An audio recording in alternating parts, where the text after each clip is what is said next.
Chapter 6, Landing the Big Jobs. 10 years after being elected pontifex, Caesar ran for Pontifex Maximus, the highest priesthood in Rome. He was up against two older and more experienced men, already deep in debt from running the games. Caesar borrowed more money to get elected. Crassus was among Caesar's most generous supporters. He was one of the richest men in Rome. Caesar was risking everything. If he lost, he'd never gain the power and influence necessary to make the money back. He would have to flee the city with angry creditors on his tail. As he left home the day of the big vote, Caesar told his mother he'd return either as Pontifex Maximus or as a fugitive. But of course, the people's choice was Julius Caesar. The new position came with a new house. After 37 years in Subura, Caesar moved his family into their beautiful new home right in the center of town. 2 years later, the Senate appointed Caesar to be governor of Spain. As governor, Caesar could collect taxes and steal from the rebellious cities. Caesar still owed a lot of money. In Spain, Caesar's armies crushed local tribes who had been troublesome to Rome. He also got the province's finances in order, taking some silver for himself while he was at it. Soon, Caesar had almost enough money to repay his loans. But even better for the Republic, he had brought peace to Spain for the first time in decades. Now, certainly, was the moment of Caesar to reach for even more power. So he ran for consul. When the votes were counted, Caesar came in first, and a man named Julius came in second. They became co-consuls for the year 59 BC. Julius did not share Caesar's belief. He and his allies in the Senate did everything they could to keep Caesar from succeeding. Caesar needed powerful friends of his own. He always counted on Crassus. Now he looked to a popular general named Pompey.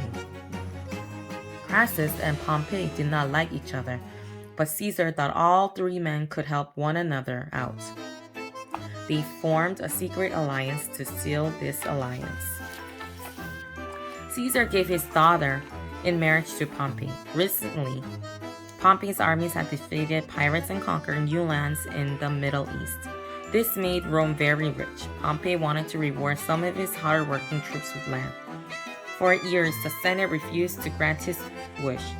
But now, as consul, Caesar came up with a law that gave land to some soldiers as well as Rome's urban poor. Most said it was a good and fair plan. With taxes from Rome's newest territories, it wouldn't cost the Republic a cent. But Caesar's enemies in the Senate, as well as his co-consul Julius, refused to hold a vote. Caesar took it to the people in front of a large crowd. Pompey and Crassus spoke in favor of the law. The people roared their approval.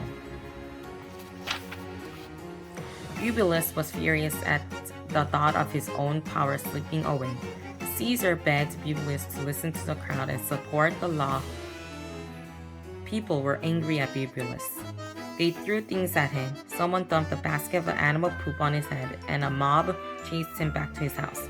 Julius hid there, humiliated for the rest of the year.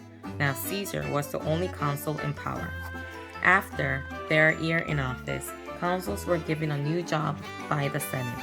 Pompey and Crassus helped secure Caesar a post as governor of 3 of Rome's northern provinces. For 5 years, he will rule over a territory that stretched from southern France to Macedonia. This was great news for Caesar. As governor, he could once again collect taxes and become rich, but his sights were set higher, beyond his provinces, borders to a vast unconquered land called Gaul. The warlike tribes of Gaul and their fearsome neighbors and the Germans frightened the Romans. If Caesar brought Gaul under the Rome's control, he would be a hero like Alexander the Great.